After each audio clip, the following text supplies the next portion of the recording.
네, 오늘 함께 보실 하나님 말씀은 사도행전 23장 1절로 11절 말씀입니다. 사도행전 23장 1절로 11절 말씀입니다. 우리 함께 한 절씩 교독하도록 하겠습니다. 바울이 공회를 주목하여 이르되 여러분 형제들아 오늘까지 나는 범사의 양심을 따라 하나님을 섬겼노라 하거늘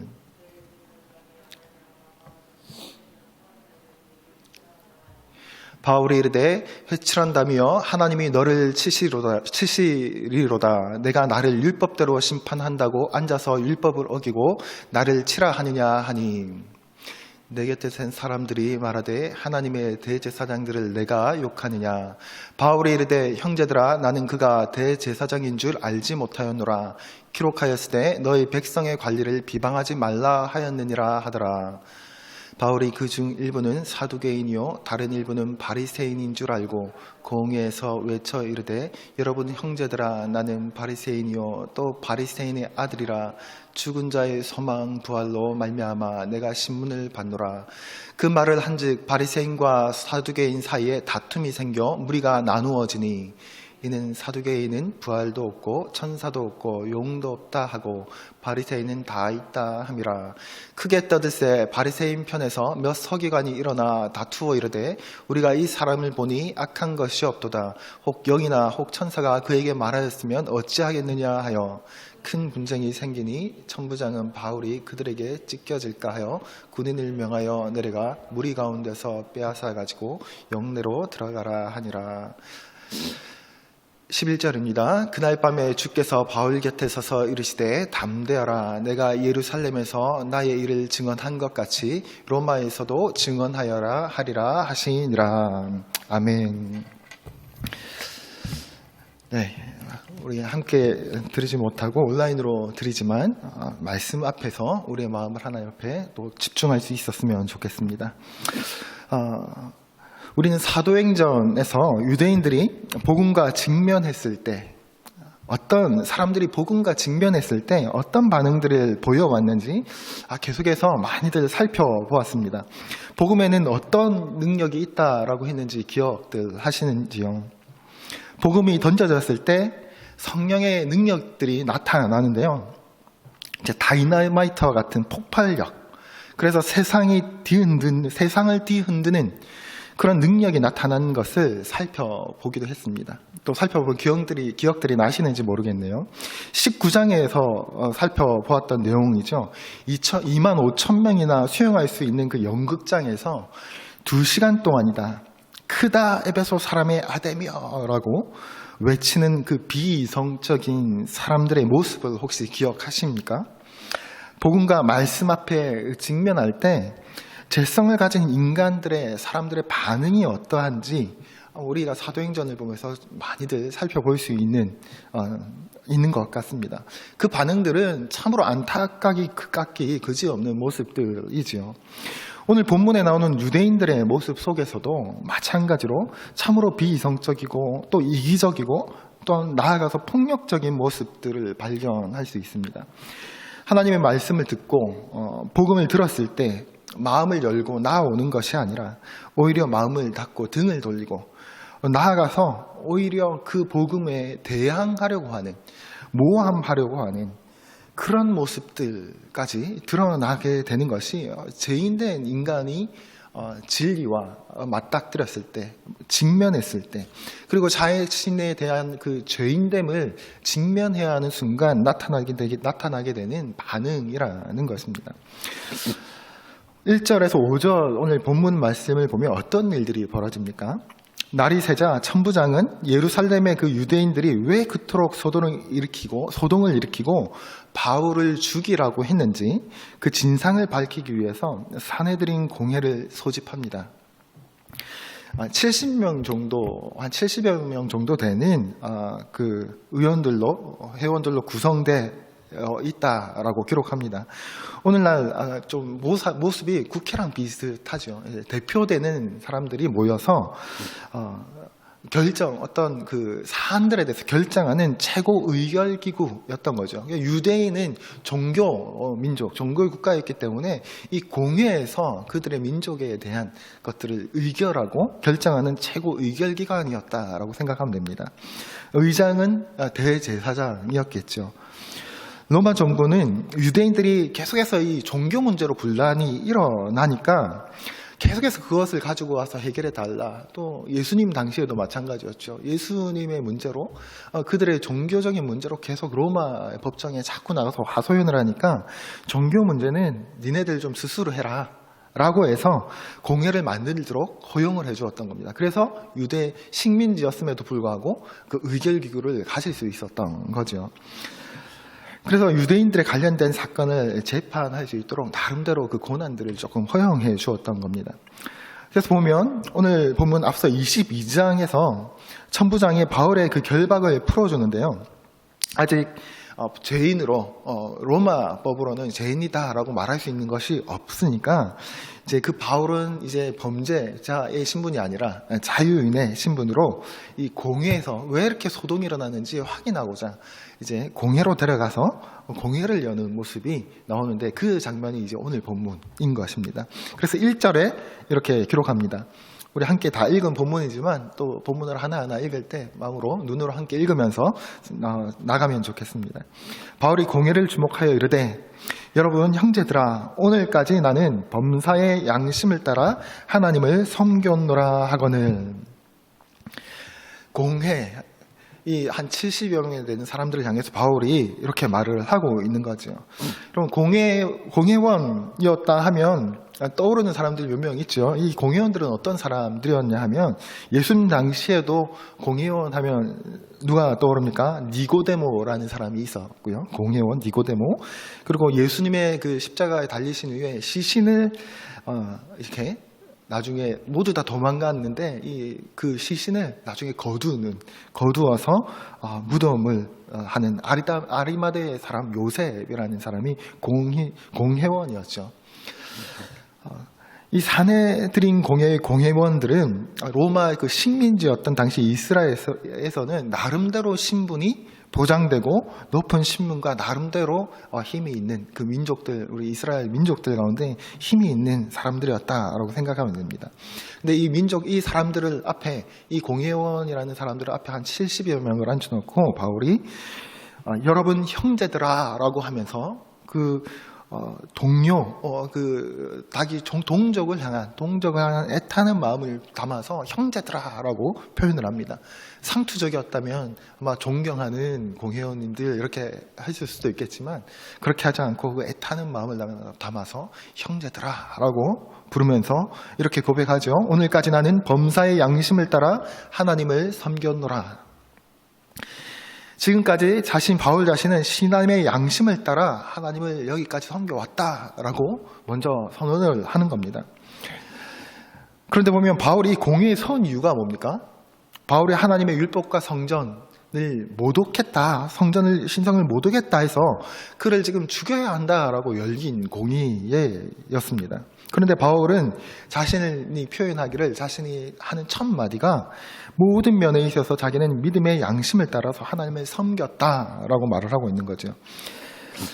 그가 평생 가난 속에서 또 박해를 견디며 살아온 것, 또 결박과 또 환란이 기다리고 있다고 여러 차례 예언되었음에도 불구하고 이 예루살렘으로 그가 목숨을 걸고 찾아온 것도 이 다 믿음의 양심을 따라 자기가 그 부르심에 순종하기 위함이었다라고 자신 있게 당당하게 고백하는 겁니다. 여기서 섬겼노라라는 말은요, 우리가 생각하는 그래서 그냥 봉사하고 이렇게 해줬다라는 말이 아니라 원래 원어에서의 의미는 나는 섬겼노라가 아니고 살아왔노라, 살았다. 나는 삶을 살았다라는 뜻을 포함하고 있는 의미라고 합니다. 그러니까 자기는 믿음의 양심을 따라서 이때까지 살아왔다. 모든 내 삶이 그 믿음에 따라 살아온 삶이다라는 것을 선언하고 있는 거죠. 바울은 매일을 하나님 앞에서 내가 살아왔다. 하루하루를 하나님 앞에서 살아왔다. 그리고 양심을 따라 양심, 여기서 양심은요, 생각과 말과 행동에 있어서 나는 항상 이 믿음의 근거에서 일관되게 하나님의 뜻을 따라 나는 살아왔다라고 선언을 하고 있는 겁니다. 예수님을 이스라엘의 메시아로 이제 알게 되는, 영접하게, 회심하게 되는 그 다메섹 도상에서의 경험은 물론이고, 그가 가졌던 그 예수님을 만나기 이전에 자기의 삶의 모습까지도 다 포함하는 자신은 항상 그 신학적으로 믿음 안에서 믿음의 양심을 따라서 자기가 살아왔다. 그리고 내가 오늘날까지 변함없이 그렇게 살아왔다라고 선언하고 있는 겁니다. 그러니까 무슨 말입니까? 심지어는 자신이 그리스도인들을 박해하는 일을 할 그때도 자기는 믿음의 양심대로 살아왔다라는 말을 포함하고 있는 말이라는 거예요. 이 말은요, 우리에게 시사하는 바가 아주 큽니다. 우리가 우리 주위에도 보면 과도한 열정이 있는 사람들이 있잖아요. 그렇죠? 과도한 열정으로 인해서 공동체를 또 이렇게 피곤하게 하는 사람들이 간혹 이렇게 우리 주위에 간혹 있습니다. 그러면 그런 사람들은 우리가 어떻게 보아야겠습니까? 안 되겠어. 이렇게 보면 되겠습니까? 물론 공동체를 조금 어렵게 하는 부분들은 물론 성장해야 되고 성숙해야겠죠. 그러나 그런 열정이 공동체에 대한 아무런 마음이 없는 것보다는 훨씬 하나님 앞에서 귀할 수 있다. 저는 오히려 우리에게 그런 마음과 하나님을 향한 열정, 그리고 사명에 대한 열정이 있는지를 먼저 점검했으면 좋겠다라는 생각을 하게 됩니다. 교회를 향한 열정이 있는지를 우리가 먼저 점검해 보아야 한다라는 거죠. 뿐만 아니라 이런 섬김과 하나님의 사람이 되는 것은요, 우리의 삶의 전체의 태도와 자세에서부터 출발한다는 겁니다. 기본적인 삶의 태도와 자세가 되어 있지 않는데 예수님 믿고 나면 갑자기 지각하던 사람이 지각을 안 하게 되는 삶을 삽니까? 지각하던 사람들은 예수님 믿어도 지각을 해요. 소위 입이 좀 거친 사람들은, 술, 담배를 하던 사람들은 예수님 믿었다고 한순간에 딱 은혜로 끊어지는 사람들이 있어요. 있는데 잘 안 됩니다. 잘 안 돼요. 무슨 말을 하고 싶어서 이 말을 하고 있냐면, 우리의 삶의 모든 한순간이 우리에게는 하나님을 섬기는 우리의 모습들을 만들어가는 하루하루의 삶이다라는 것을 강조하고 싶은 거죠. 특별히 영적인 습관, 신앙생활의 습관은 우리에게 너무너무 중요합니다. 말씀을 읽고 기도하는 것들, 예배하는 것 습관, 말씀 앞에서 늘 서 있는 습관, 사람들과 함께 어울려 교제하고 사람들을 섬기고 사람들을 살피는 습관, 사람들을 격려해주는 말을 하는 연습들, 이런 것들은 평소에 우리에게 쌓여 있지 않으면 갑자기 되어지지 않는다라는 말을 하고 있는 거죠. 그의 바울의 이러한 말에 대해 사내들인 공회 의장인 대제사장들이 어떻게 반응하냐면, 바울이 나는 믿음에 따라 모든 삶을 오늘날까지 내가 살아왔다, 변치 않고 살아왔다라는 말에 대해서 2절에 뭐라고 반응하냐면, 대제사장 아나니아가 바울 곁에 서 있는 사람들에게 그 입을 치라라고 명합니다. 그 입을 치라. 그 당시에 대제사장 이름이 아나니아였습니다. 그래서 예수님을 재판할 당시에 그 전해에는 안나스라고 하고, 또 그 해는 가야바였는데 이때는 아나니아였던 거죠. 그러니까 대제사장이 이제 바뀌었던 것 같아요.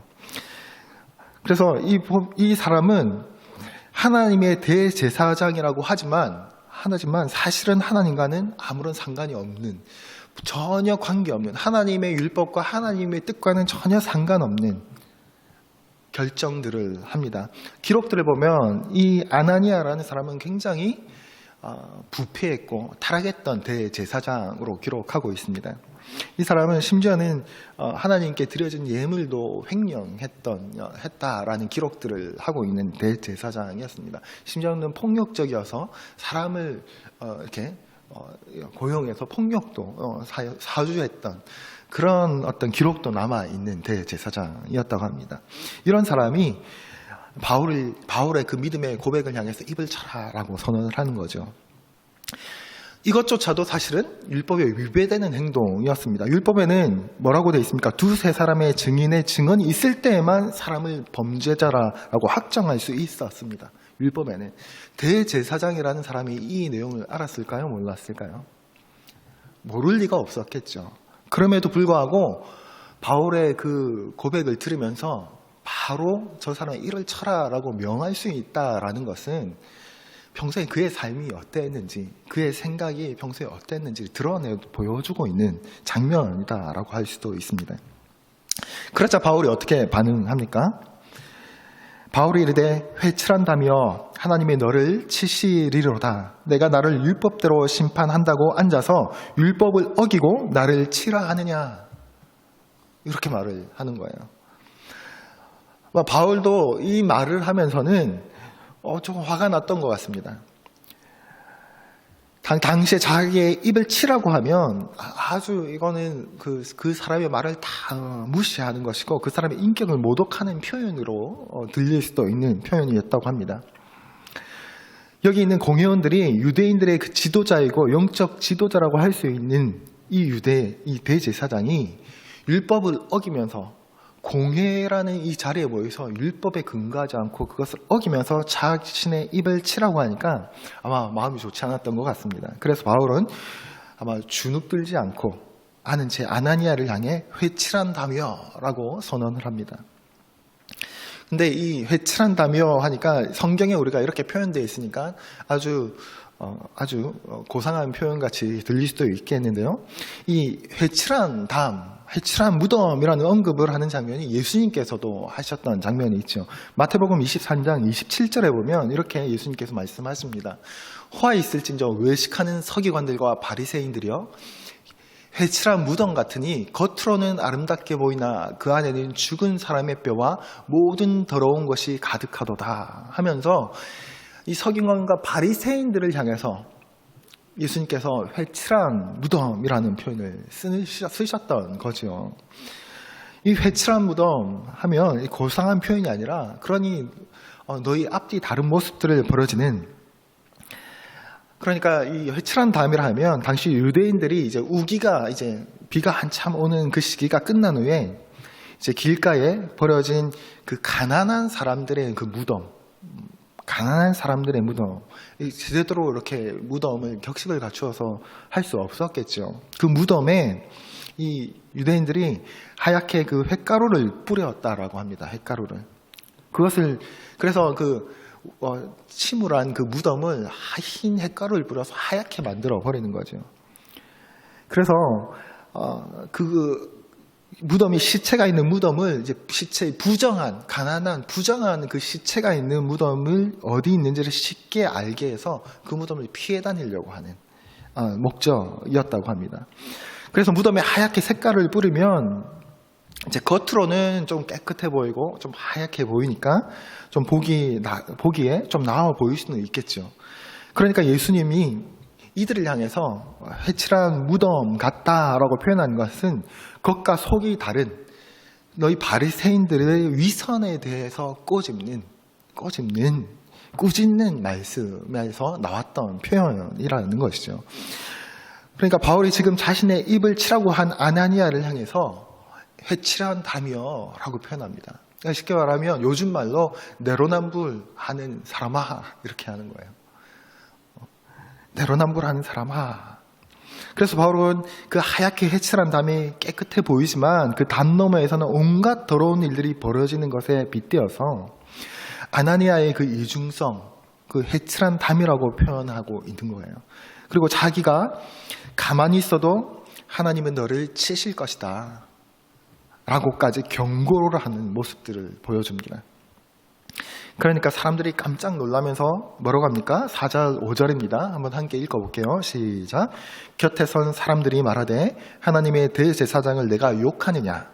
바울이 이르되 형제들아 나는 그가 대제사장인 줄 알지 못하였노라. 기록하였을 때 너의 백성의 관리를 비방하지 말라 하였느니라 하더라. 이제 이렇게 회칠한 담이다라고 아주 직설적으로 내로남불하냐? 하나님이 너를 치실 것이다 라고 표현한 이후에 뭐라고 하냐면 사람들이 대제사장한테 네가 욕하냐, 쉽게 말하면 이 회칠한 무덤이란 말은 이들에게 어떤 표현이었다는 게 드러나는 장면입니까? 욕했다는 이야기예요. 바울이 욕을 했다는 거예요. 욕을 했다고. 좀 와닿으시나요? 욕을 했다. 정말 좀 안 좋은 표현을 쉽게 말해서 쓴 거예요. 바울이 그 정도로 강력하게 얘기했다라는 겁니다. 그러면서 하는 말이 바울이 대제사장인 줄 몰랐다는 말을 또 하는 거예요. 이 말에는 또 여러 가지 해석들이 있는데요. 원래 대제사장이 어떻게 바울이 대제사장인 공회에서 앞에 서서 그 자기를 별정하고 말하고 있는 그가 대제사장이었는지 정말 몰랐을까 하는 말들을 하는데요. 여러 가지 설이 있어요. 당시에 바빠서 그 대제사장이 대사장 의복을 입고 오지 않아서 바울이 대제사장인지 몰랐다 이런 말도 있고요.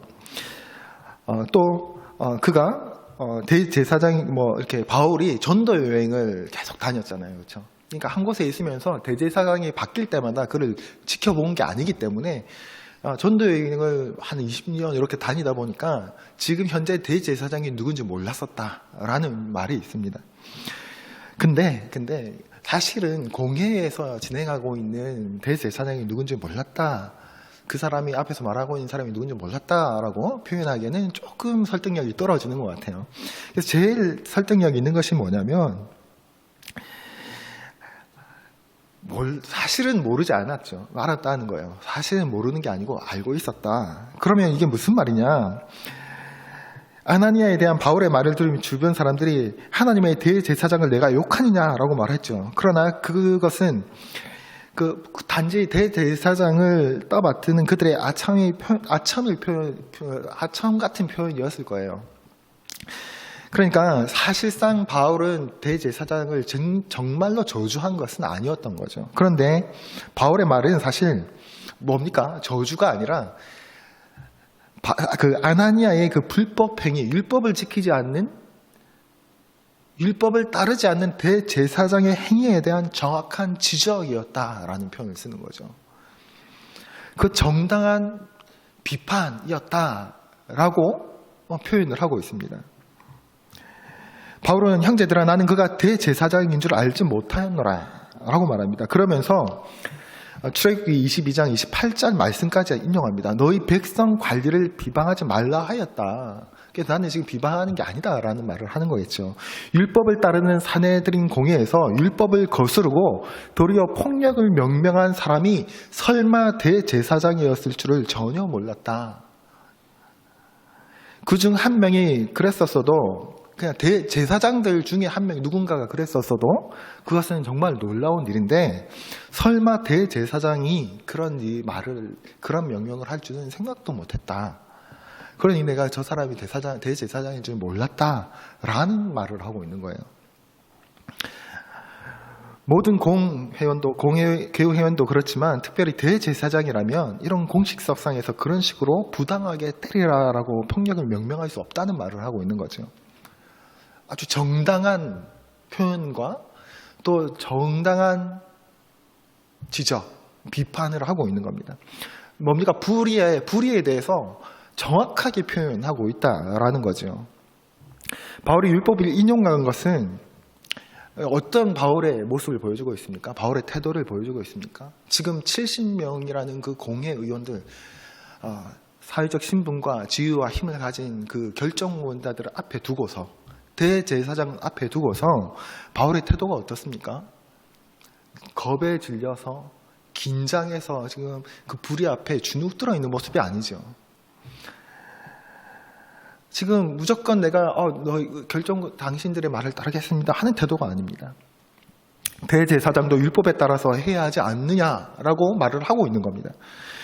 나를 죄인처럼 처음부터 다루면 안 된다. 왜냐하면 나는 지금 죄인의 신분으로 지금 여기 온 것이 아니니까. 정확하게 표현하고 항의하고 있는 모습이죠. 멸류관교회 성도 여러분들은 오늘 이 바울의 공회 앞에서의 자세와 태도를 보면서 어떤 생각이 드십니까? 이 부분을 좀 우리가 많은 그리스도인들이 좀 세상을 살아가면서 좀 묵상해 보아야 될 부분이 아닌가. 좀 바울의 모습과 태도를 우리가 좀 묵상해 보아야 하는 것이 아닌가 하는 생각을 하게 합니다. 그런 부분들이 어떤 부분들입니까? 이 불의한 공회 앞에서 바울의 자세가 어떠했는지를 우리가 눈여겨볼 필요 있다라는 겁니다. 유대인 최고 의결 기구인 사네드린 공회 의원 그 70명이 바울 한 사람을 재판하기 위해서 일제히 바울을 지금 주목하고 있는 그 상황. 바울은 조금도 주눅들지 않고 율법의 근거에서 말씀의 근거에서 해야 할 말을 정확히 이야기하고 있는 그 상황 모습이 그려지시나요? 멸관교회 성도 여러분, 그리고 바울의 말 중에 송곳 같은 말이 또 하나 있죠. 나는 그가 대제사장인 줄 알지 못하였노라. 이 말이 참으로 어떤 면에서는 우리를 헷갈리게 하는 말이기도 한데, 이 내용을 좀 더 묵상하고 이해하고 이제 이해를 한다면, 여러분, 만약 제가 어디서 이제 교회에서는 이제 목사라는 타이틀을 가지고 있는데 다른 곳에 가서 만약에 엉뚱한 말과 엉뚱한 일을 하다가 어떤 사람이 어느 날 우리 교회에 들어왔는데 저를 맞닥뜨려준 거예요. 아내가 저한테 그런 말 되게 많이 해요. 밖에서 이렇게 운전하다가 뭐 이렇게 황당한 사람을 봤을 때 제가 이렇게 흥분하면 참으라고 하면서 저 사람이 나중에 우리 교회면 어떡할 거냐고 하면서 참으라고, 우리 교회면 어떡할 거냐고. 그러면 할 말이 없는데 이렇게 막 억지로 꾹꾹 누르는 순간들이 있습니다. 제가 만약에 그 순간 화를 버럭 냈는데 나중에 그 교회가 우리 교회 새 가족으로 왔어요. 그러면 어떻게 합니까? 그래서 그 분이 나중에 진짜 그때 화내는 모습을 봤더니 진짜 목사일 거라고는 상상도 못했다라는 고백을 하면 어떨 것 같으신가요? 어떨 것 같으신가요가 아니죠. 저는 어떨까요? 여러분들은 자신 있으십니까? 지금 세상에서 여러분들의 모습에 자신 있으십니까? 특히 우리 성도들 가운데 좀 직분을 가진, 최소한 집사 이상의 직분을 가지신 분들은 이런 모습, 이 바울의 이 찌르는 이 대제사장과 바리새인들과 서기관들을 향해서, 사두개인들을 향해서 이 찌르는 이 말에 대해서 또 우리가 한번 묵상해 볼 필요가 있지 않을까 하는 생각을 하게 됩니다. 나는 저 사람이 크리스찬인 줄을 진짜 생각도 하지 못했다. 라고 하면 그 얼마나 그리스도인으로서 성도로서 부끄러운 일이겠습니까? 저 사람이 그리스도인이라면 나도 교회 한번 나가고 싶다라는 고백을 들을 수 있어야 되지 않겠습니까? 제가 얼마 전에 우리 교회 청년부에 새로 나왔던 친구에게 어떻게 교회를 나올 생각을 다 했냐라고 했을 때 그런 고백을 들었습니다. 우리 청년부의 청년의 이름을 대면서 그 청년의 모습을 보고 또 그 청년들과 그 청년의 부모님들의 모습을 보니까 교회 다니는 사람들이 저렇구나라고 하면서 나도 나가고 싶다라는 생각들을 하게 돼서 나오게 됐다라는 걸 들은 적이 있습니다. 그 말을 들으니 얼마나 기분이 좋던지요. 제 모습을 보고 나온 것도 아닌데 제 기분이 너무너무 좋았었습니다. 또 하나 오늘 본문을 보면 바울은 감정적으로 반응하지 않습니다. 대제사장 아나니아가 바울의 입을 치게 하여서 바울의 인격을 짓밟아 버리려고 할 때, 만약 바울이 같이 흥분해서 절제력을 잃고 바울이 역시 만약에 감정적으로 비인격적으로 반응했다면 어떻게 되었겠습니까? 그렇지 않아도 지금 그는 배교자다, 정말 예수 귀신에 씌어서 지금 이단 교리를 설파한다라고 하면서 바울을 못 죽여서 안 달라는 이 유대인들에게 아마 이 종교 재판 속에서 모함을 당해서 어쩌면 그의 언행 때문에, 그의 감정적 반응 때문에 어쩌면 더 위험한 상황이 되었을지도 모르겠습니다. 그러나 바울의 반응은 감정적이거나 비이성적이지 않았죠. 아주 지혜롭고 절제력 있게 그 상황에서 바울이 행동하고 말하는 모습들을 볼 수 있습니다. 더불어 우리가 눈여겨 볼 수 있는 것은 적어도 비굴하지 않는 바울의 모습들을 볼 수 있다라는 거죠. 그 모습은 우리가 참으로 많은 그리스도인들이 눈여겨볼 만합니다. 오늘날 많은 그리스도인들이 지혜와 덕이라는 말을 내세우면서 비굴함을 포장하는 경우들이 너무나 많이 있습니다.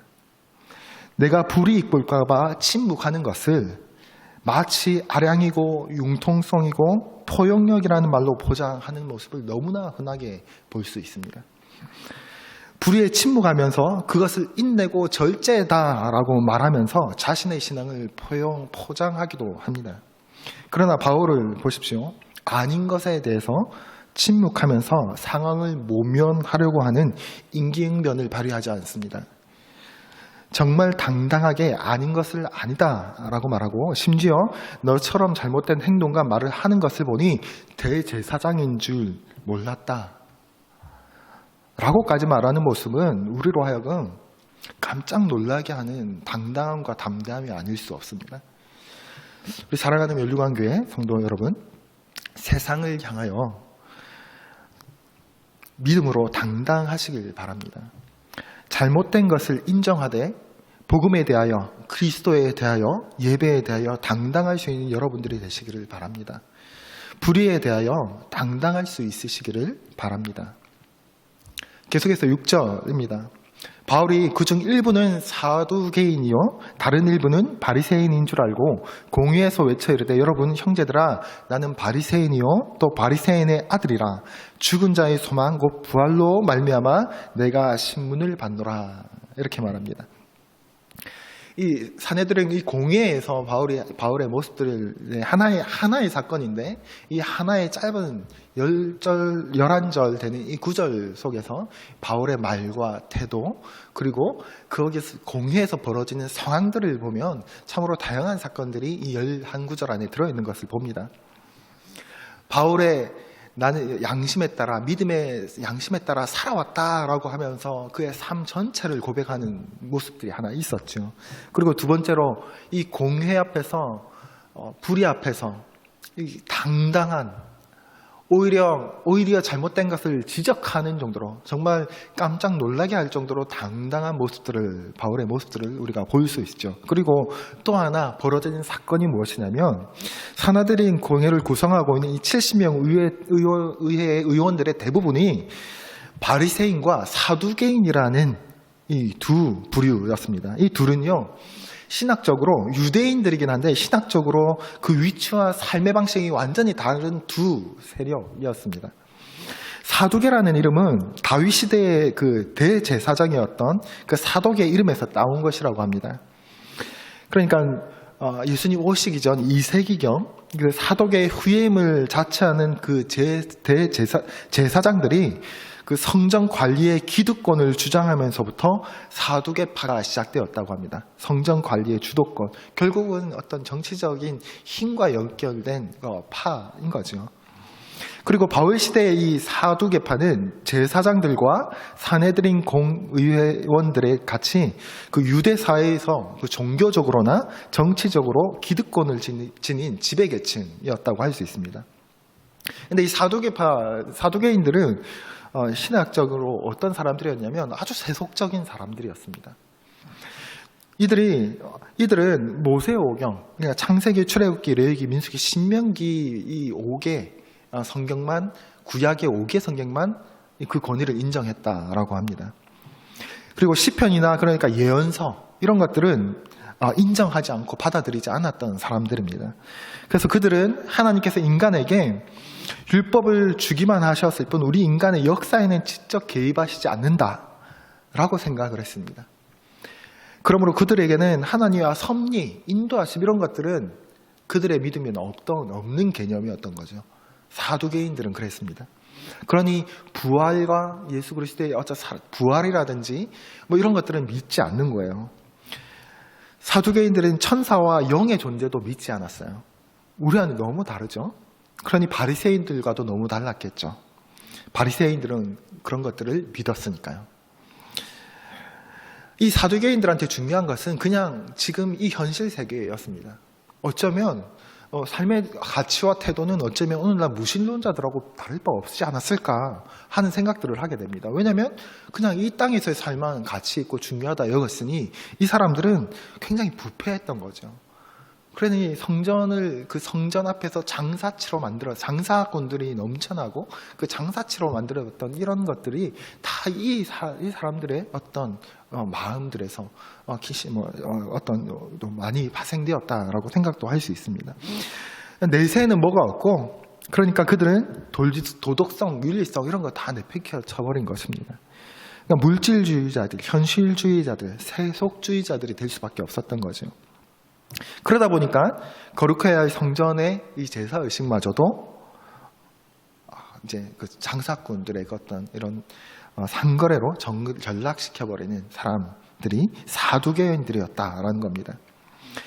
그러니 이 사두개인들은 유대인들 중에서도 특히 일반 유대 사람들에게서는 아주 굉장히 이렇게 싫어했던 부류였습니다. 반면에 바리새인들은 우리가 잘 알고 있죠.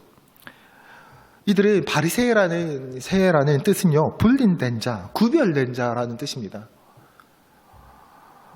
우리와 너무 똑같죠. 그렇죠. 에클레시아, 우리 교회라는 뜻과 너무 흡사하죠. 그래서 유대교 당시에 개혁에 앞장섰던 하시드메 후에답게 누구보다도 율법에 충실했습니다. 바리새인들은.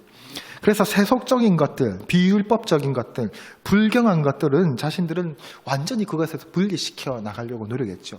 문제는 그것이 너무 과해져서 문제였던 거죠. 너무 과해져서, 그래서 그러다 보니 문제였던 거죠. 이 둘은 너무나 다른 부류였습니다. 그러니 항상 이들은 다툴 수밖에 하나로 섞일 수 없는 존재였죠. 그런데 문제는 뭐냐면 이 예수를 말하고 있는 이 바울에 대하여는 동일한 목소리를 지금 들고 이들을 예수를 전하는 이 바울을 함께 모함하고 죽이려 하는데 의견이 일치했다라는 거예요. 이들은 예수님을 핍박할 때도 마찬가지였겠죠. 이런 상황이에요. 이 둘이 함께 모인 이 공회에 구성하고 있는 공회에서 지금 그런 사람들이 함께 바울을 재판하고 있는 상황이었던 것입니다. 그러다 보니까 이제 사두개파와 바리새파가 완전히 다른 내용으로 가지고 있었지만 하나로 뭉쳐진 이 상황 가운데서 바울이 의도를 했는지 의도를 하지 않았는지는 모르겠는데 바울의 자신의 누명을 해명하기 위해서 하는 말이 자신이 원래 어떤 사람이었는지를 말하고자 합니다. 그래서 자신이 어떤 사람이었는지를 말하고자 하니 자신이 바리새인이었음을 말하지 않을 수가 없었겠죠. 나는 바리새인이다. 또 바리새인의 아들이다. 죽은 자의 소망 곧 부활로 인하여 내가 지금 이 자리에서 신문을 받고 있다 라고 말합니다.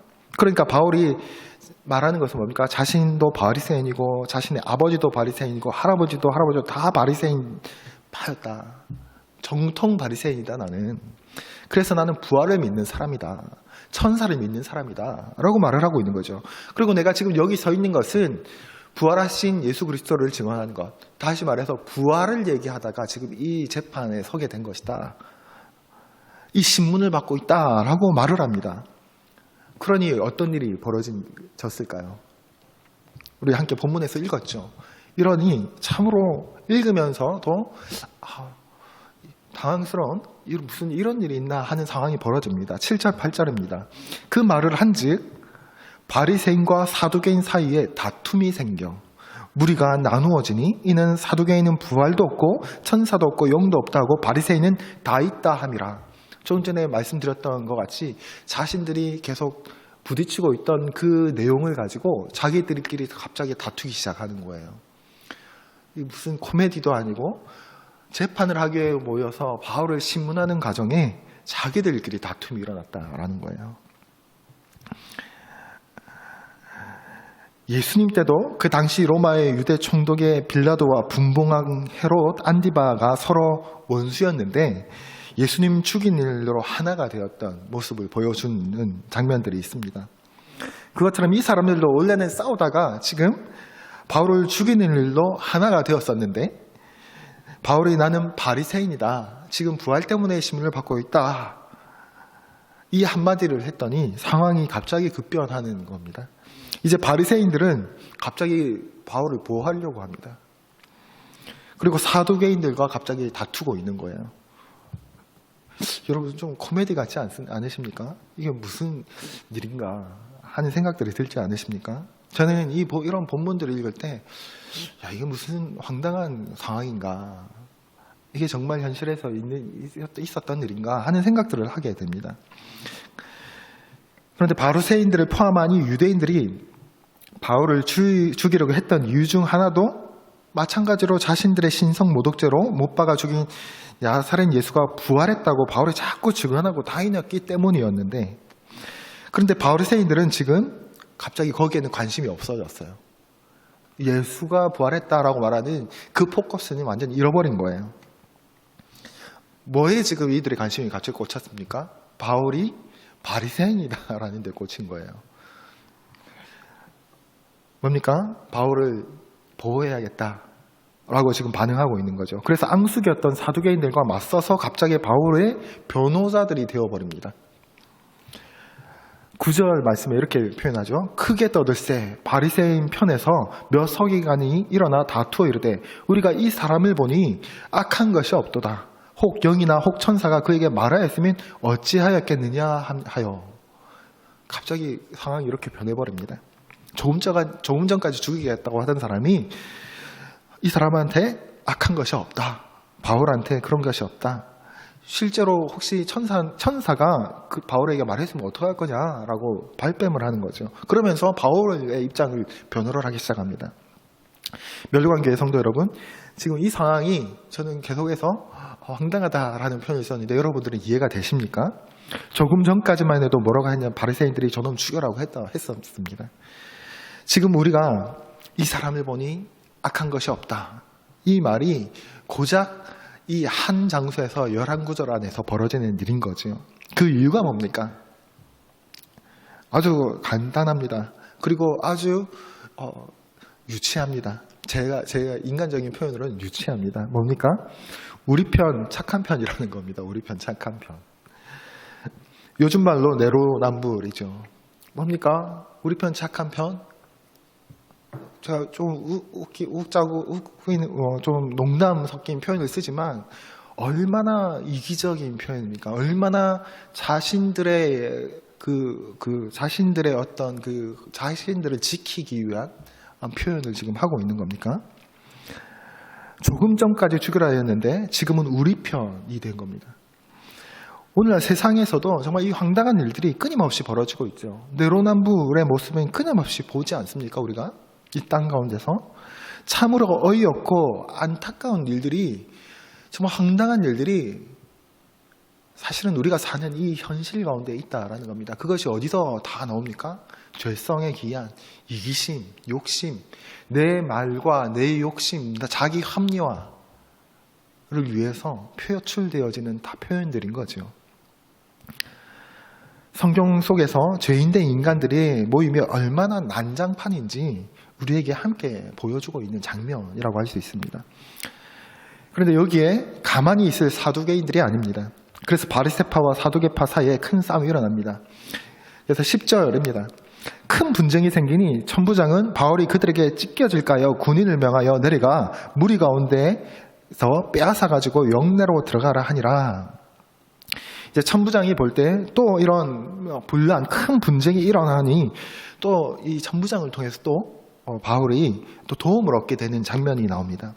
이 큰 분쟁은요, 무력을 동원한 다툼이었다라는 또 표현으로 이해할 수도 있다고 합니다. 무력을 동원한 다툼. 그럼 계속해서 떠오르는 장면이 있지 않습니까? 최고 의결 기구에서 그 최고 결정가들이 모여서 자신들의 의견을 주장하다가 부딪히니 몸싸움과 무력을 동원하여서 자기 의견을 관철시키려고 하는 장면.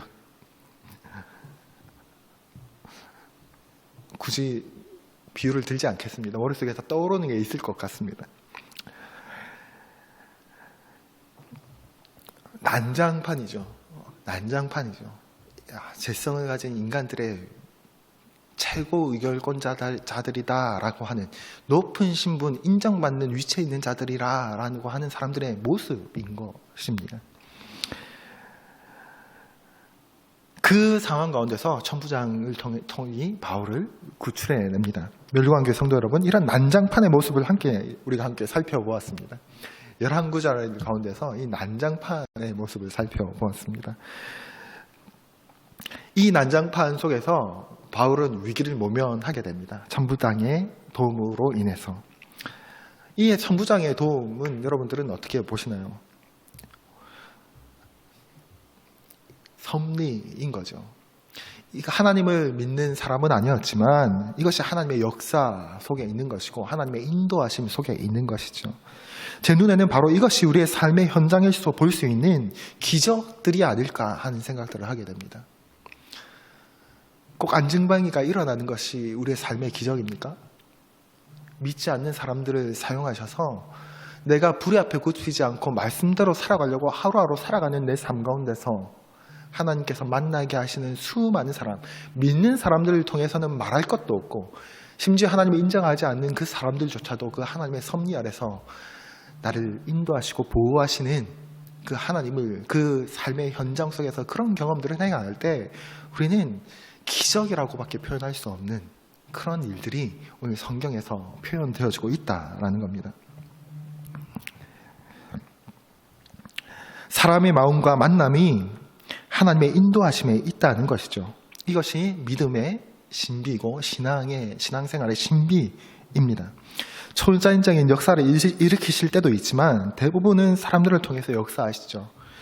하나님의 사람들을 사용하시죠. 하나님께서 이런 사두개인들과 바리새인들의 다툼 속에서 이 바울의 이 위기에 처한 바울을 이 상황들과 또 천부장이라는 사람을 통해서 위기를 모면하게 하십니다. 왜 구해내셨습니까? 마지막 11절이죠. 그날 밤에 주께서 바울 곁에 서서 이르시되 담대하라.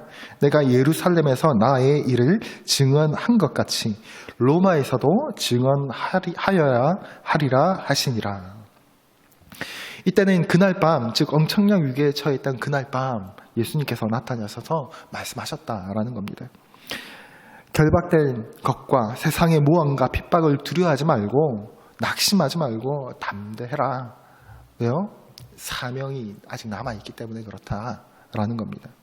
또 새로운 사명을 다시 한번 증명해 주시죠.